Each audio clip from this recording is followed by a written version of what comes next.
नमस्कार, मैं हूं अखिलेश पांडे और आप देख रहे हैं सी न्यूज भारत।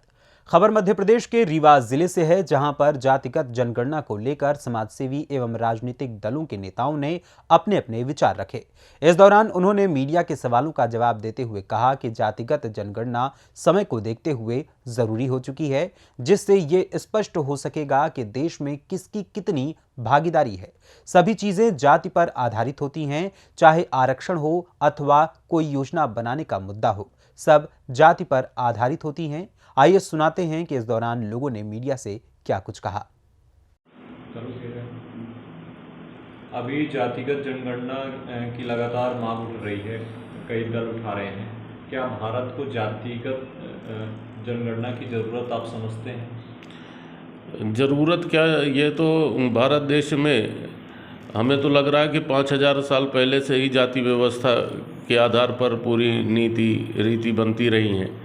तो अगर उनकी गिनती हो जाती है कि कितनी जाति कौन सी है, तो इससे कोई देश को नुकसान नहीं होगा, बल्कि इससे हमें तो लगता है फ़ायदा होगा।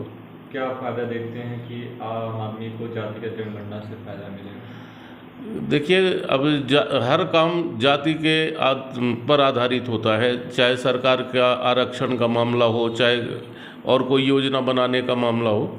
तो इससे ये पता चल जाएगा कि कितने ये आरक्षण का लाभ प्राप्त करने के बाद अभी कौन सी जातियां हैं जो हमारी आर्थिक रूप से पिछड़ी हुई हैं और शैक्षणिक रूप से, तो उसको ठीक करने के लिए मदद मिलेगी। क्या अब सरकार विकास के नाम पर नहीं बल्कि जाति के आधार पर वोट लेगी? ये कहीं ना कहीं कई लोग सवाल खड़ा कर रहे हैं। देखिए, ये जाति से ऐसा कुछ नहीं है कि मतलब सरकार जाति के नाम पर वोट मांगे या कि कुछ, इसमें सीधा सा ये मतलब है कि सरकार को अब ये हिसाब किताब बताना होगा कि आरक्षण आपने लागू किया तो इससे कितनी जातियों को क्या फ़ायदा मिला है। ये महत्वपूर्ण पॉइंट ये भी है क्या कि जाति के आधार पर अगर गरीब लोगों को सरकारी योजनाओं का लाभ इससे मिल सकता है? निश्चित रूप से जो जाति जितनी ज़्यादा संख्या में होंगी तो उस हिसाब से इनको नीति बनाने में भी स्पष्टता आएगी, और हमारे ख्याल से इससे सभी को निश्चित फ़ायदा मिलेगा। आपको क्या लगता है कि हमारे देश के हिंदुओं को जाति के नाम पर कई दल कह रहे हैं, कई लोग आरोप लगा रहे हैं कि बांटने की एक व्यवस्था कहीं न बन जाए? ये तो हम लोगों के धर्मशास्त्र में ही जातियों का स्पष्ट उल्लेख किया गया है, तो अब नए सिरे से बांट रहे हैं, हमें ऐसा नहीं लगता। ये तो जाति व्यवस्था पहले से ही चली आ रही। ये वक्त की आवश्यकता क्यों आह्वान पड़ी? क्योंकि जो सत्ताधारी दल है वो कहीं ना कहीं इससे पीछे हटता जा रहा है कि जातिगत जनगणना नहीं होनी चाहिए। सत्ताधारी दल, खास करके केंद्र में बैठी बीजेपी की सरकार, उनको ये लगता है कि हम झूठे वादे करके लोगों से वोट ले लिए हैं, जातियों को आरक्षण दे करके हम गलत सलत करके मतलब आरक्षण का लाभ जो नहीं दे पाए हैं, तो वो घबरा रही है कि जाति की गिनती से हमें नुकसान हो जाएगा। वोट बैंक की राजनीति वो करने वाली पार्टी है, इसलिए उनको डर लग रहा है। बाकी हम लोगों को कोई दिक्कत नहीं है। जाति व्यवस्था तो हम मानते हैं कि पहले से भी चली आ रही है और अनवरत आगे भी चलती रहेगी। एक वर्ग कह रहा है कि हमारी जितनी संख्या है हमारे पास आंकड़े नहीं है, लेकिन जब भी सरकार कोई चुनाव कराती है तब जाति समीकरण को छापने के लिए उसके पास पूरा डाटा रहता है कि कौन सा वर्ग किस विधानसभा में कितनी संख्या में है। वो डाटा सरकार के पास होता है। अब ये जाति जनगणना से ये फ़ायदा हो जाएगा कि सब लोगों को पता हो जाएगा कि किसकी कितनी संख्या है। कुल मिला के आप जातिगत जनगणना के पक्ष में हैं? हाँ, हमें ये लगता है कि अगर जाति जनगणना होती है तो देश को इससे कोई नुकसान नहीं होगा, बल्कि लाभ ही मिलेगा। जनगणना पर जोर दे रही है, इससे आम आदमी को क्या फ़ायदा मिलेगा? आप एक एडवोकेट हैं, क्या इस पर सोचते हैं आप? देखिए, इसमें सवाल आम आदमी का नहीं है।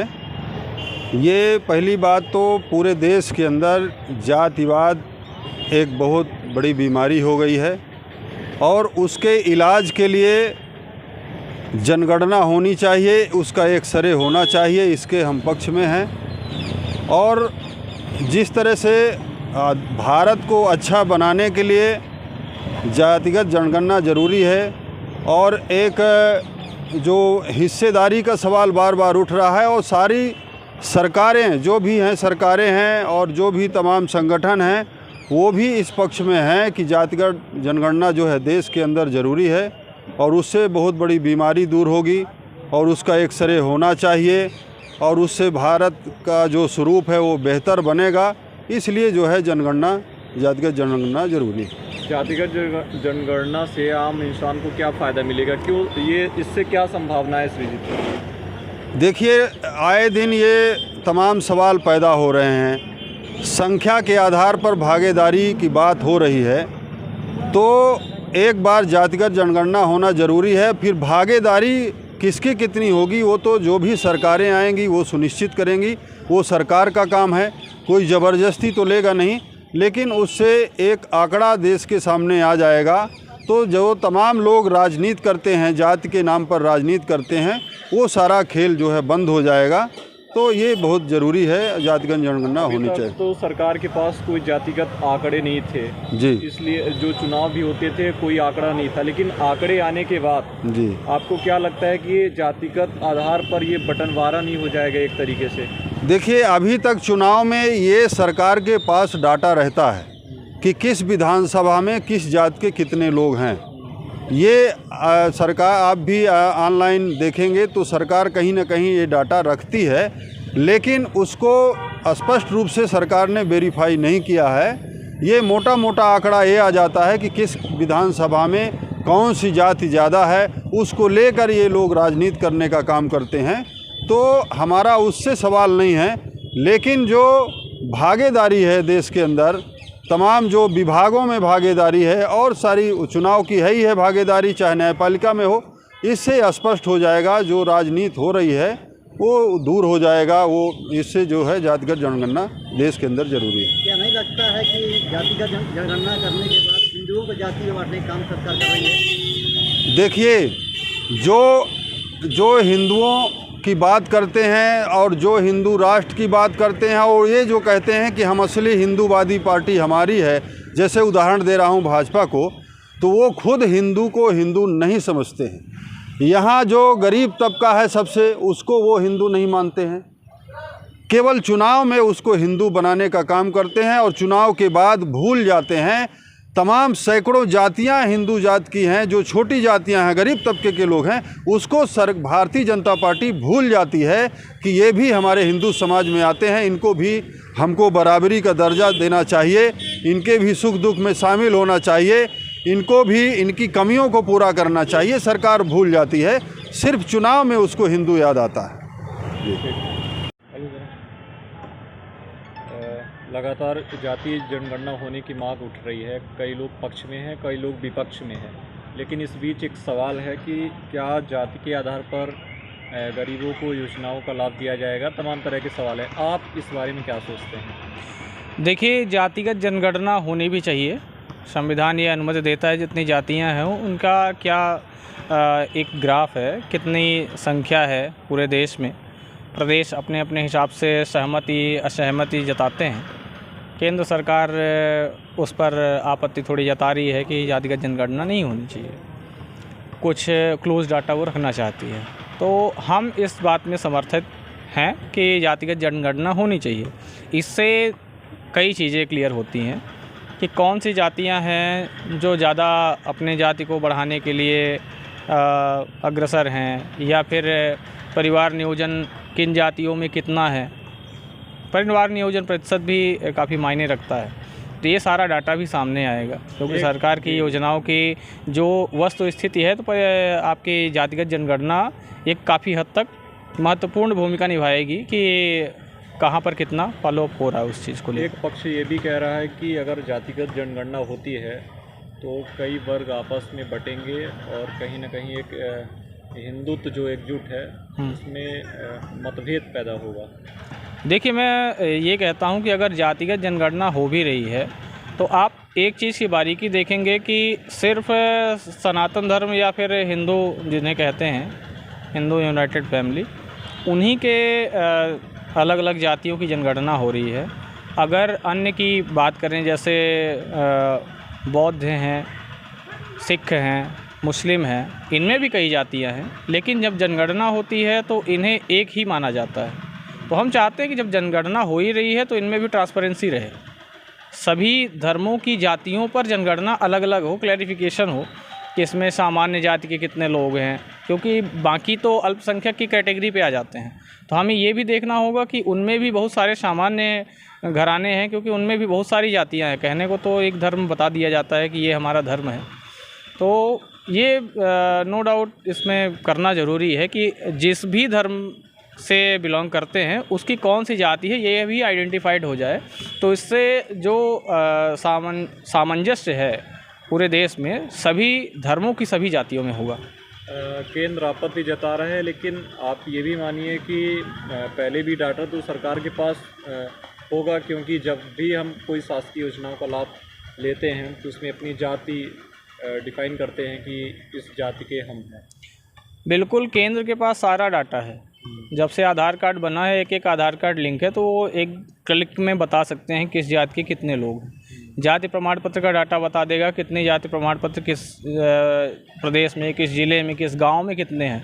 तो वो अलग से जाति की जनगणना कराने की आवश्यकता नहीं है, वो तो उनके पास ऑलरेडी डाटा है, सिर्फ वो पब्लिश नहीं करना चाहते क्योंकि उसमें भी राजनीतिकरण है।